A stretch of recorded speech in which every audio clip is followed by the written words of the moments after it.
This is a great day that the Lord has made, and we should rejoice always and be glad in it. Kahapon po, napakasarap ng pakiramdam kasi bumuhos ang malakas na ulan. Okay? What a relief pagkatapos ng ilang buwan na tag-init, no? And I believe tuloy-tuloy na yung ulan. Again, it is a blessing from God. And He has a purpose for it. Bakit ngayon lang naging tag-ulan, okay? Anyway, but He is in control of everything. Meron po isang author, ang pangalan niya ay D.A. Carson.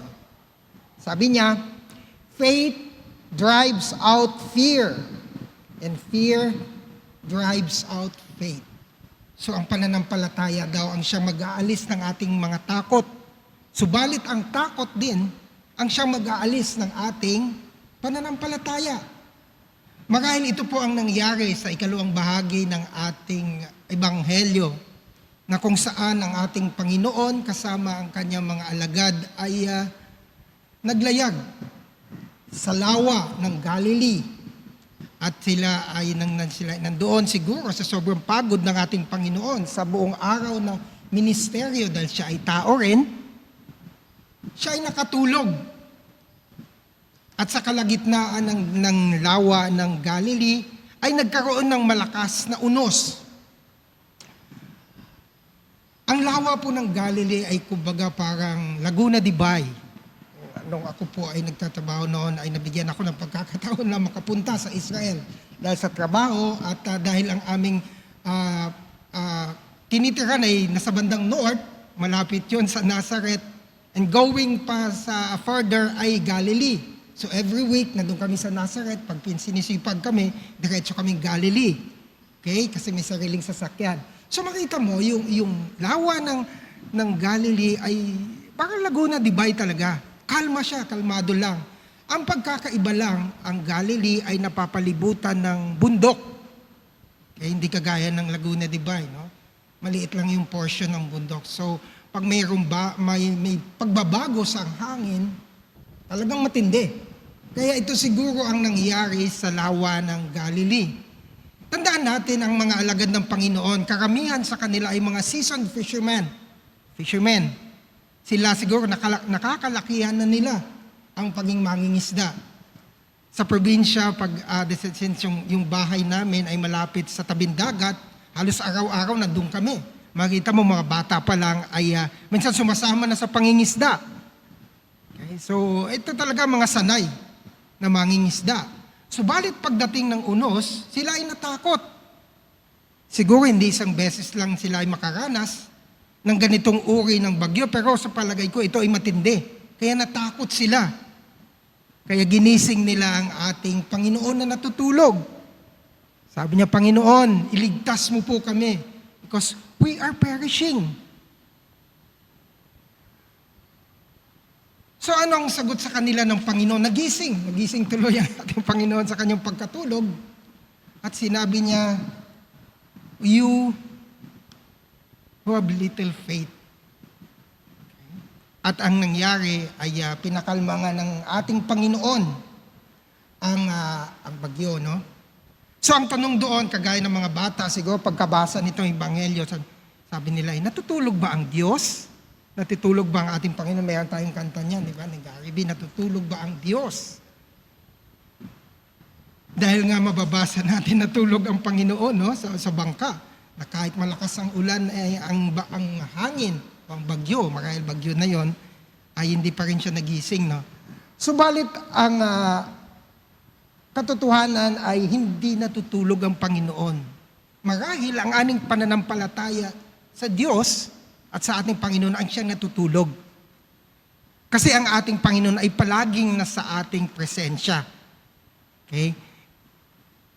Kahit saan, okay? Kahit sa ating pananampalataya, sa ating pagdadasal, kahit maging sa sakramento, ay nandoon ang presensya ng Panginoon. Kahit dito sa simbahan, pag tayo ay nagmimisa, nandoon ang presensya ng Panginoon. Ang tawag doon sa theology ay the eminent presence of God o permanente presensya ng Panginoon. At ang isa pa ang tinatawag na transcendent presence of God. Ito yung extraordinary. Ibig sabihin, kasi nakikita tayo ng Diyos. Ano man ang ating ginagawa, ano man ang nangyayari sa atin, nakikita niya tayo. At nandun siya palagi. So marahil ito ang tutugon na hindi po natutulog ang Diyos. Sa kanta lang po yun. Balik po tayo sa mga alagad, no? Sa tindi ng dumating, na unos sa kanila, at natakot talaga sila. Okay? Kumbaga nawala yung pananampalataya nila sa ating Panginoon. Nakasakasama nila. Marahil nakita nila yung mga milagrong ginawa ng ating Panginoon, ano? Magpalayas ng demonyo, magpagaling ng mga may sakit, maging binuhay niya ang patay. Subalit sa pagkakataong iyon, nawala ang kanilang pananampalataya. Bakit? Dahil sa takot. Sabi ko nga kanina, ang pananampalataya nga, sabi ng author, ang pananampalataya ang siya mag-aalis ng ating takot. Subalit, ang takot din ang siyang mag-aalis ng ating pananampalataya sa ating Panginoon. Marahil tayo din, sinasabi natin, hindi, matagal na ako sa simbahan. Ang aking pananampalataya ay malakas. Subalit kadalasan pag dumating ang unos, pagsubok sa ating buhay, minsan nauna yung takot. Pag nauna yung takot, nawawala na yung pananampalataya. Kinu-question na natin, Lord, nasaan ka nung kailangan kita? Subalit alalahanin natin, ang Diyos ay nandyan lamang. At marahil, ang pananampalataya natin ang nawala dahil sa ating takot. Kaya aminin natin, okay, na kadalasan, pag nagkakaroon ng pagsubok, ay nauuna yung takot. Nawawala. Sabi nga tama ang sinabi ng Panginoon na maliit lamang yung ating pananampalataya. Kaya natatakot tayo. Subalit tandaan natin, ang Panginoon ay hindi natutulog. Ang kanyang presensya ay nasa atin palagi. Tayo lamang, sabi nga niya, ang natutulog lamang ang ating pananampalataya. Merong isang yung magandang description nito, isang kwento na basa ko. Sabi nagbabiyahe yung isang mama sa long trip na bus. At napansin niya, merong batang babae, 12 years old, no? Na nakaupo na walang kasama.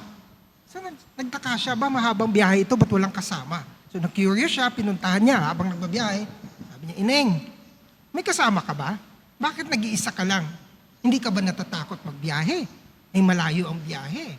Sabi ng bata sa kanya, hindi po ako natatakot. Kasi ang driver po ng bus ay tatay ko. So alam ko na dadalhin niya ako sa dapat kong puntahan. Okay? Ganun din, no? Bata, maliit na pananampalataya, subalit na doon ang kanyang tiwala sa kanyang ama. Tayo din, mga Kristiyano, aminin natin hanggang ngayon, maliit pa rin ang ating pananampalataya. Pag tayo ay hindi nakakaranas ng pagsubok, medyo hyper yung ating faith, subalit pagdating ng mga unos o pagsubok sa buhay, minsan nakikita na maliit pa lang pala yung ating pananampalataya. So sa mga pagkakataon na ganon, aminin natin na maliit talaga ang ating pananampalataya at manalangin tayo sa Panginoon. Ipanalangin natin na Lord, inaamin namin na talagang mahina o maliit pa ang aming pananampalataya. Tulungan mo po kami. At ang Panginoon na nandyan lamang sa ating tabi ay pakikinggan ng ating panalangin. Gaya ng sinasabi kanina sa Salmo, pag ikaw ay tumawag sa Panginoon, pakikinggan, tutugunan niya ang ating tawag at panalangin. Nawa bilang Kristiyano,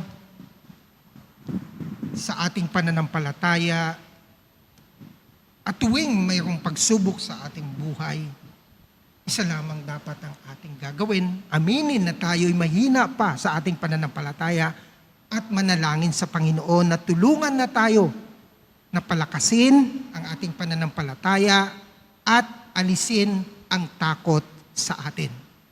Upang pag naalis na yung takot sa atin, magkakaroon na tayo ng tiwala at pananampalataya sa Kanya dahil ang Kanyang presensya ay nasa atin palagi na Kanyang mga anak. Amen. Tayo tumayo.